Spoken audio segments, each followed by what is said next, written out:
Hello dear crisis responders, my name is Pierre Coury. I'm a supervisor and coach for the texting service. It's a pleasure today for me to talk to you about one of the most challenging topics, how to avoid circling. Let's take the time to discuss on some cool tips on how to avoid circling. Tip number 1. Make sure your problem solving is intimately linked to the texter's goal.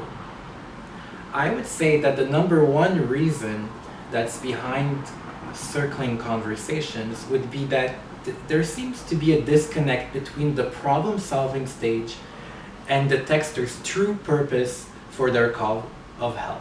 Let's take the example of somebody, a young person who would text in, for instance, if they had family conflict and they were really distraught by it.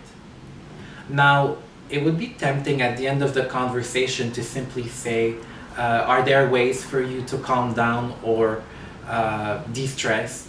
That's okay, but it seems to be not too focused on the real issue here. Focused questions that we could ask would be how to avoid conflict in your home, we could brainstorm on how to maximize positive interactions with your family in the home. And you could sort of use that formula of, hey, let's brainstorm on, and then you answer the specific need or goal of the texter. Tip number 2, get creative and propose alternatives. If your first question for brainstorming or problem solving did not work, why not ask it differently? One personal trick that I love to use is to ask the texter, if you were to feel better, what would it mean concretely? What could we observe that would be different? This helps them to visualize what it means to them to have a better life, and you can, from that vision, encourage them to brainstorm on a first step to attain that perspective on a better life. If you feel like you have tried everything with the problem solving, would be to simply invite the texter to reflect on something meaningful. Again, make it specific to their true purpose of the call or true goal. For instance, you could simply say, as discussed, we discussed XYZ strategies. I would invite you to reflect on how to avoid further conflict in your home. This way, you invite them for something meaningful, and even if they're not quite ready yet, this conversation might follow in their minds later on. This leads me to my tip number 3. Message tonality. Make it affirmative and indicate ending in your tone. There are many ways to be firm in your tone but still warm. The ending is not a time for open-ended questions. Consider the following examples. How are you feeling after our conversation? As discussed, you have agreed to text us back when you feel unsafe. You could also put the texter in that closure mood as you invite them to reflect on the conversation you just had together.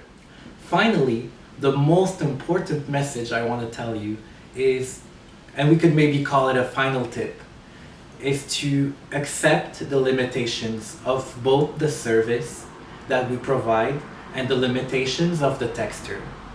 Sometimes the texter is simply not able to collaborate for many different reasons. They're just not quite there yet, and we need to simply accept their rhythm. One way to do that is simply to acknowledge the complexity of their situation, that it cannot be fixed in one single conversation. You can also reflect and acknowledge the steps that were already made with them today. And most importantly, be very proud of yourself. Be proud that you were patient, dedicated, and that you provided a warm and professional ear to someone in need. Even if we don't have that perfect, clear answer that we helped, they now know that they're not alone and that they can reach us back in case of need. It was such a pleasure to do that short video. I hope you guys enjoyed some of the tips we shared, and it was a pleasure to virtually meet you in front of the camera. Take care and keep in touch. Stay in tune for the next Tip of the month. Stop.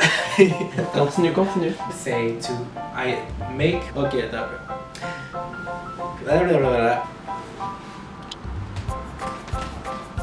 stop.